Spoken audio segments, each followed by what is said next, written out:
16 de enero. Fue la luz del sol la que despertó a los muchachos en la mañana. No había apuro. En la conversación mientras salían del saco de dormir, Conrad le agradeció a Jesús y Eduardo por el soporte para llegar a la cumbre. Era el esfuerzo de un grupo, de una expedición, y la expedición logró poner a un integrante en la cumbre.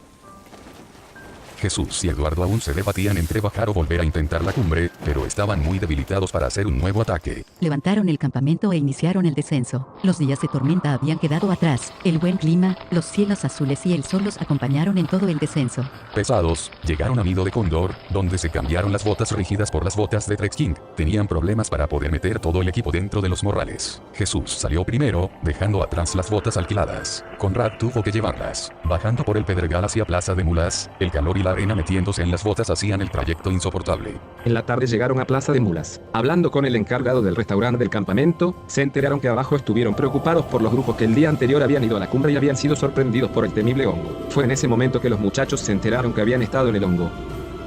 El plan original para salir del parque era cargar todo el equipo en 2 días. No anticipaban que iban a estar agotados a tal extremo. Los 3 estuvieron de acuerdo en contratar nuevamente el servicio de mulas para evacuar el equipo y así, hacer la caminata livianos y poder salir del parque en un solo día. El servicio de los puquios tenía mulas disponibles para hacer el descenso el día siguiente. Con la inminencia de la salida, regalaron toda la comida que les había sobrado, incluso trajeron mucha comida de los campamentos de altura, ya que los grupos que descendían de Berlín les dejaron la comida deshidratada y prefirieron utilizar esa. Días después extrañarían toda esa comida que habían regalado.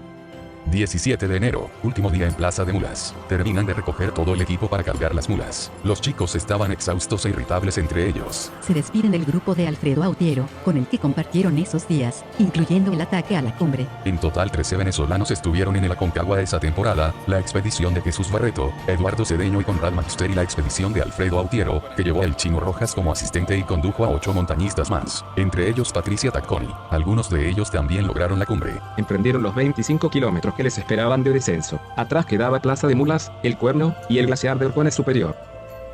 Luego de 8 horas de descenso ininterrumpido llegaron al puesto de guardaparques de Orcones, en la entrada del parque. Las botas nuevas de Eduardo, que no le habían molestado durante todo el ascenso, le destrozaron los pies en el descenso. Llegó abajo soportando el peso en los bastones. A Conrad, una irritación en la entrepierna le hizo igual, tortuoso retorno, pero en montaña siempre es lo mismo, es algo mental. Mientras buscas el objetivo, la mente se alinea con este, pero cuando la motivación desaparece, la mente se reenfoca y los efectos físicos se empiezan a sentir. De ahí el sufrimiento del regreso. Es bueno recordar a quienes se aventuran, que los sinsabores y peor aún, los peligros, casi siempre están en la vuelta.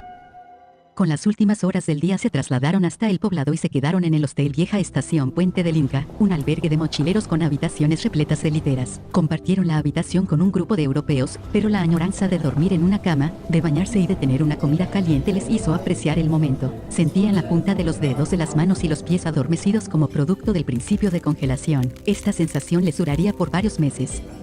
18 de enero. A la mañana siguiente tomaron un autobús de regreso a Mendoza. Todo el camino iban hablando del festín de comida que se iban a dar en las tinajas. Habían perdido varios kilogramos de peso durante la expedición y pensaban en toda la carne que iban a comer para reponer el peso y cambiar la aburrida dieta de montaña. Llegaron al terminal de autobuses de Mendoza y, a diferencia de la primera llegada, sin dudar tomaron un taxi hasta el Hostel Mariani. Descansaron, se ducharon y se prepararon para la anhelada comida en las tinajas. Llegaron al restaurante, que es tenedor libre. Empezaron el festín basado en carnes y vino, pero por haber pasado tantos días en la montaña, tenían el estómago reducido. Hubo un momento en que Eduardo no pudo más, y tuvo que ir al toilet con náuseas. Vomitó todo lo que había comido. Ahora necesitaban reponerse de la comida que necesitaban para reponerse.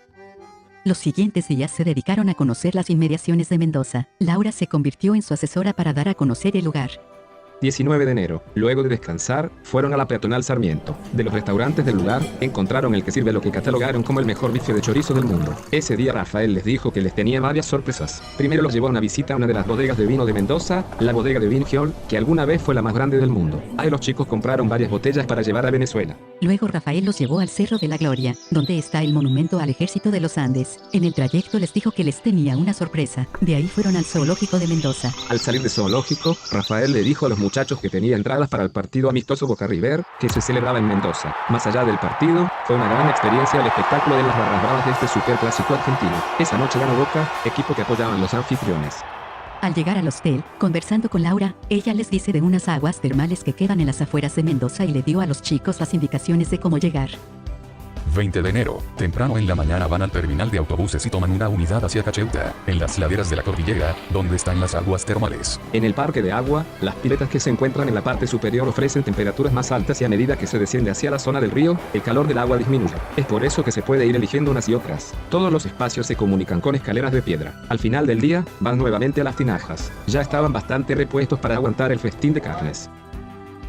21 de enero, último día del viaje en el que permanecerían en Argentina. Ahora pensaban ir a Viña del Mar en Chile, antes de regresar a Venezuela. Aprovecharon para realizar compras de recuerdos que llevarían a Venezuela. Jesús había visto una chaqueta de cuero, pero estaba dudoso si comprarla. Finalmente, Conrad y Eduardo lo persuaden de comprarse la chaqueta. Al momento de pagar, la tarjeta de crédito no pasa. Jesús tenía en efectivo apenas un poco más del monto exacto de la chaqueta. Finalmente se decidió y gastó su efectivo, confiando que los gastos restantes del viaje los realizaría con la tarjeta de crédito. En la tarde, Rafael los invitó a preparar un asado en su casa. Los chicos compartieron con su familia en una tarde muy amena. En la noche compartieron una despedida con los amigos que habían conocido en Mendoza, Laura y Rafael.